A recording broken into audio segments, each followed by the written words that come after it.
Think Realty Nation. It's your host, Abhi Golhar. Welcome to the Think Realty podcast. This show is going to rock your world. Here's why it's going to rock your world. We talk about building wealth in real estate by, say, buying assets, the accumulation of assets, more assets. I just want to gobble all of the assets, right? That's all that I want to do. That's what anybody talks about, assets under management. How much money do you have under management? I want $200 billion under management. But what are we ultimately doing to set ourselves up for success that's outside of our real estate business?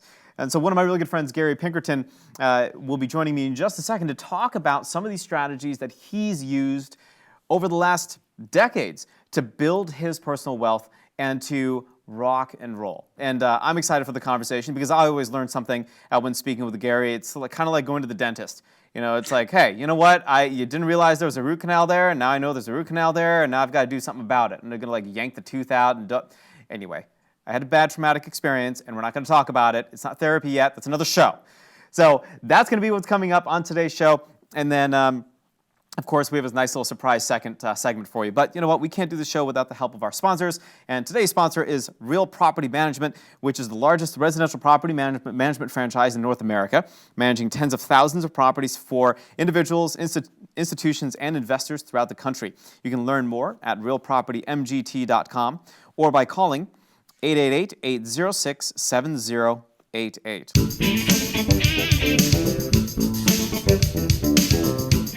Let's welcome Gary to the show. Gary, how are you doing, man? I'm doing awesome. Thanks, Avi. It's awesome to be here. You got it. So give us a little lowdown on who you are, what you do, outside of the rock star real estate guy. How are you positioning yourself to build wealth? So a little background and maybe a one-liner. Sure. So background, I grew up in the Midwest at a dairy farm in high interest rates of the 1970s and 80s. It made an incredible impression on me that the two biggest things that can destroy family wealth is high taxes and high interest rates. And so I've became a person impassioned to go against that. So I spent 30 years in the military, learning a lot about due diligence and work ethic and some great people, and a lot about this country that I really love to protect and defend and help people grow in. But bottom line is that we all have unique genius inside and we can't pursue it. We can't focus on it if we don't have a financial foundation behind us that makes sure that all of the essentials are in place. And so whether you're building and saving up cash to focus on a real estate business or anything like that, putting a foundation in place that allows you to not worry about that and seek unique genius is pretty important. So you're a wealth strategist, you're an entrepreneur, you're a real estate investor, you're a veteran, and thank you very much for your service to this great country. When it comes to being a wealth strategist, that for me kind of tells me you're looking at all areas of the financial realm in somebody's life instead of just the I'm going to be flipping houses over and over and over and over and over and over and over, right? How does one take personal responsibility with their finances when looking outside of the real estate investing lens and taking a look at other wealth management strategies? Sure. So it's exactly what you said, is just to look at the full picture of our personal finances. And that is, it's your savings, it's things, large major expenses coming up. Maybe that's kids' college. Maybe it's your retirement that's coming. It's also the reserves that you have for your business, because any one of these things, I talk about it as being this pyramid, and the foundation of which is the emergency level, right? That's below all of the investments. And so you got to have enough savings for your family in case, when the next COVID-19 comes around. I had a lot of real estate in March of this year when the governor in every city that I own real estate in stood in front of a camera and said, hey, renters, we know you're having a tough time. You don't need to pay your rents. And I looked around, my wife looked at me and she was like, where's the message that the landowners who are having trouble don't have to pay their mortgages, right? So there will come these unexpected things in life where you need cash. So it's savings for that, but it's also that foundation to support your business, because your business goes under because it's underfunded in an unexpected problem. It takes out the rest of the family as well. So it's about building a foundation and looking holistically at how one thing affects the other. How does the real estate business affect your ability to retire? How does not having enough retirement affect how your business is going to run? So you say America's 250-year-old experiment. Government's function is to serve and represent the people, protect their life, liberty, and property, and very little else. Yeah. I was reading this, and I'm reading it and reading like over and over and over again. I'm like, holy cow. Like, that is so true. The very little else component of that sentence, like, has kind of turned me into, I don't know, it's thrown me a little off, but it's also enraged me. It's like, holy cow. Like, you're right. They don't do anything else, and it is now my job to make sure that is covered. A lot of what you do is creating some of these wealth strategies. You have extensive experience designing life insurance policies that help you build cash value over time so that you can use that to your benefit. For a lot of those folks that don't understand what that is or how that is beneficial to them in any way, shape, or form, can you give us a little breakdown of what that looks like? Sure. So imagine having the ability to not care what other people say, not be beholden to somebody dangling your job in front of you. Hey, I know that you want to go do something this weekend with your kids, or I know you want to start this business, but you need to spend time at this job because we pay your paycheck. And if we go away or we're going to dangle this over you and you're going to not have the opportunity to make your own decisions. But imagine if financially you could set up your life to not care what other people say. And in that way, you can go pursue the things that's most important to you. So fundamentally for me, when I think back 250 years ago, right, our founding fathers spent like 5 years meeting together in secrecy. And they kept saying that, well, should the government have this power? And no, the people should have the power, and they'll elect people and government to help protect them. And it came down to just life, liberty, and property. So how do you do that in your personal life? I think was really your question, Avi. Yeah. And it's about storing money so that you have options. When good deals come along, you have the option to go get it. When a crisis comes along, you have the ability to get out from underneath it and not get consumed by high interest rate debts or have to claim bankruptcy or lose your business or things like that. Right. And the reason people don't have savings, like why don't you store 100 grand or 500 grand in a savings account? Because they don't pay me any interest on it. And it frustrates me. And I go put it somewhere where it's less liquid. But what if they did?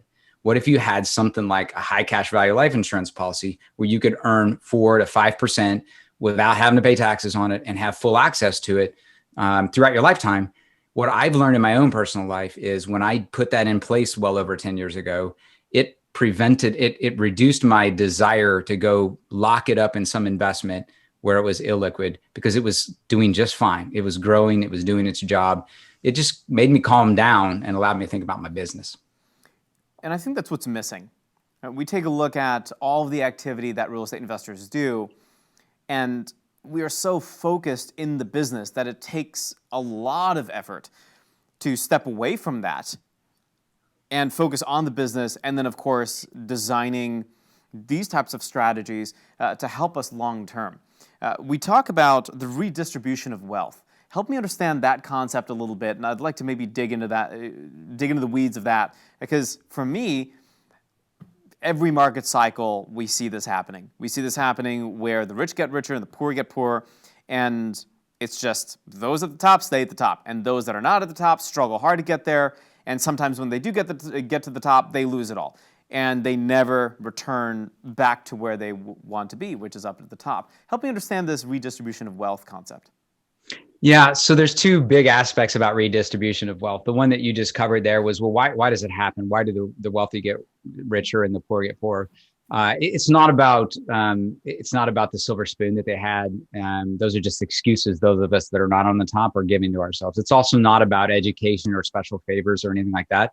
It's about having more work ethic and getting up and dusting yourself off one more time than the other guys. It's also not about education. There's a lot of people who didn't finish high school who were ultra wealthy in this country. And so you can, my message to you is that you can do it too, right? And if the wealth is being redistributed away from you, it's because you simply are not doing something or know something that the other guy knows and is doing. And so you can learn that stuff. That's the good news. And so that's one part of it is why do some people keep getting more poor and others get more rich is because the people who are getting more poor are not learning, have not learned or have the experience to do what the other guy is doing. It's really as simple as that. Now, sometimes people steal wealth and they're bad people, right?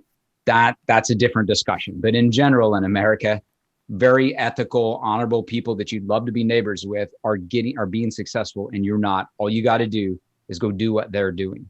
And I'm not trying to make it sound simple, but it is just about that simple.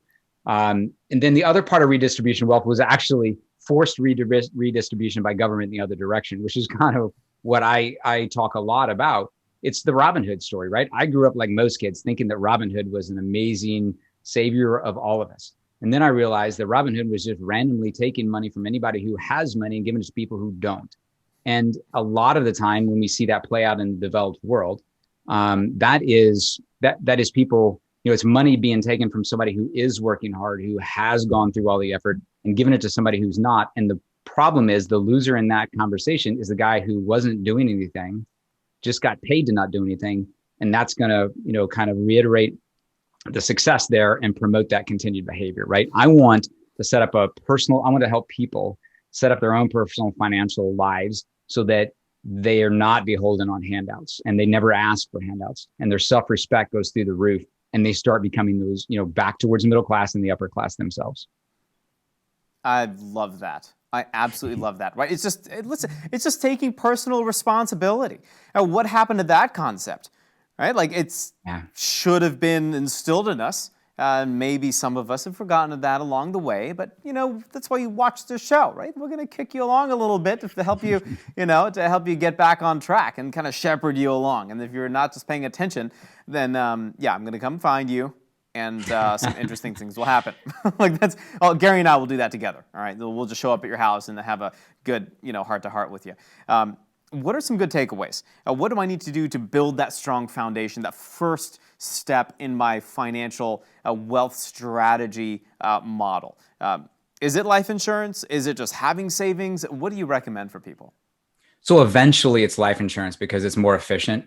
But initially it's just, you can take kind of the 3 buckets that's very common out there that a lot of people's churches teach them, as long as you're saving. So step 1 is take accountability and ownership for your own situation and your own life. Everyone's got this a lot in life. I was bankrupt living in a trailer on my uncle's land that we borrowed from him as a high school kid, embarrassed every day to go to school. But I had 2 choices. I could live that and make that my badge of not ever getting anywhere, or I can make it the thing that lit the fire inside me, right? So if anybody is interested in being a producer and not a taker, man, I am here to help. I just started a podcast, and I know that Avi and all of the organizations that I'm in, including the one that we're in together, is 100% centered on helping people achieve their dreams. So it's about taking ownership. And then it's about, so you're in your situation because you put it that way. And so you also, the good news is, can change that and get out of that situation. And I'd love to help you down that path. You can just save it in a bucket. You can save it under your mattress, but save and set aside emergency funds. And because in the near future, that'll enable you to get out from underneath high interest debt. It enables you to have liquid money you can go use for that next investment that will start creating cash flow, and it's that snowball that starts rolling. Eventually, whole life insurance is a tremendous vehicle to leverage that and compound it. But initially, it's just about getting out of the paying high interest debt and figuring out how to start earning it. And I think that's really the key. That's the name of the game. Build a foundation, keep doing what you're doing in business, right? Keep doing that, keep crushing it, because that's what you do on a regular basis. And for some of you, that could be a job, that could be part-time entrepreneurship, that could be a real estate investor, you're flipping homes, you have a few rentals. Keep doing that, don't stop. But at the same time, along that same trail, work with Gary to understand what are some of these long-term objectives and keep it real. Right? Don't be unrealistic with where you want to be. Don't say like, okay, I'm going to be $100 million richer one day. You might, right? I'm not here to judge, but be realistic with yourself. If you've got like this amazing tech startup company and you're thinking about getting a few $100 million in investments, you're probably going to get there. But if you're just new to the real estate game, you're not going to get there right away. So you have to put these safeguards in place so that what Gary's saying makes sense. You're not worried, you're not losing sleep at night, and nobody can dangle your job in front of you and make you feel less than the person that you are meant to be. And I think that's really the big takeaway for me is, A, that, and B, if there is a deal and I want to jump on that deal, how many times do you wish you had cash just sitting around? And even if it's $20,000, $25,000, $50,000, $60,000, $75,000 to earn a potential 25, 30, 40,000, 20, 30, 40% on a JV deal. That translates into lost opportunity, which you can't have. So I certainly appreciate the insights. And Gary, what's the best way we can reach you? And then I'll ask you for the gold nugget. What's the best way we can reach you, whether it's email, website, online, Instagram? Yeah, so probably the easiest is my website and the email associated with that. So it's just Gary@GaryPinkerton.com. I'll respond there, and I'll give out cell phone information or however you like to best communicate. Perfect. I love it. What's the one gold nugget that you would have? We've talked about a lot of different concepts today for sure, and we packed it all within the last 13 minutes. But maybe one gold nugget that our listeners and viewers can take away from what you do and why they should do it. Yeah. So number one asset in your life, in all of our lives, no matter where we are today, no matter where you're standing, is this. It's not Gary Pinkerton, but that is for me. It's yourself. And you have within you the next Bill Gates. You got the next Colonel Sanders. He started at 65 or 70 or something like that, right? You've never failed until you decide to give up, right? And so this is an incredible asset. No investment you ever go do will compare to this thing. And so work on it, right? But also set up your life with a foundation where you take off the table. What happens if we're homeless? What happens if I lose my job? What happens if this thing doesn't happen next, right? Some external thing that you may not be able to control.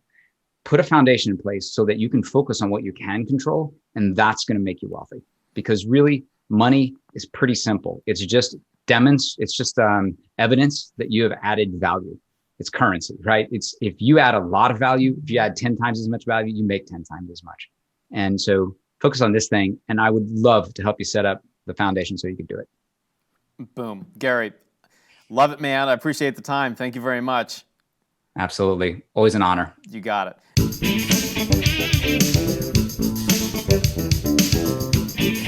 The next segment is brought to you by Clint Coons of Anderson Business Advisors, who's nationally recognized for providing bulletproof asset protection, tax, and business strategy advice to real estate investors. Go to www.getbulletprooftoday.com and receive his book, Asset Protection for Real Estate Investors, for free while supplies last. Let's talk about a few different ways to manage macroeconomic risk. Now, when it comes to the country and what's going on, whether it's the election or something as crazy as murder hornets and what we're facing right now, which is COVID-19, in a recent Forbes article written by David Wieland, who's a Forbes council member, there are a couple of things that he recommends on how to manage this macroeconomic risk. Number one, he talks about diversification, such as using a Delaware statutory trust, the DST, can spread risk pretty evenly and pretty nicely. A diverse portfolio is also pretty good. And we're not just talking about stocks, bonds, and mutual funds. We're also talking about different types of real estate property. If you're flipping, consider buying single-family rentals as an example. Number two, tenants. If you have single-family rentals, you want to shore up your tenant base. You want to make sure that your tenants are good, qualified tenants. And number three, leverage. One of the reasons that we saw the crash between 2007 and 2009 was because we misused leverage. We misused debt. Make sure that you're not over-leveraged. You're not borrowing more than you need to. And when you are borrowing, you're paying down that debt on a regular basis, on time, every single month. Otherwise, you're going to face some challenges. So make sure you pay attention to leverage. Now, I'm a huge fan of real estate because of the word ideal: income depreciation, equity appreciation, and leverage. That's the fifth lever. So when we understand leverage and we understand debt and we understand diversification and we understand how to de-risk ourselves in the overall marketplace, I think we can build a sizable portfolio over a period of 5 to 10 years, coupled with what Gary teaches, and frankly, see that financial responsibility and that freedom that we've always desired. Think Realty Nation, that's a wrap for today. If you have any questions, certainly get in touch. Go to thinkrealty.com. I want to give a huge shout out again to the sponsor for today, who is Real Property Management, the largest residential property management franchise in North America, managing tens of thousands of properties for individuals, investors, and institutions throughout the country. You can learn more at realpropertymgt.com or call 888-806-7088. Until next time, happy investing.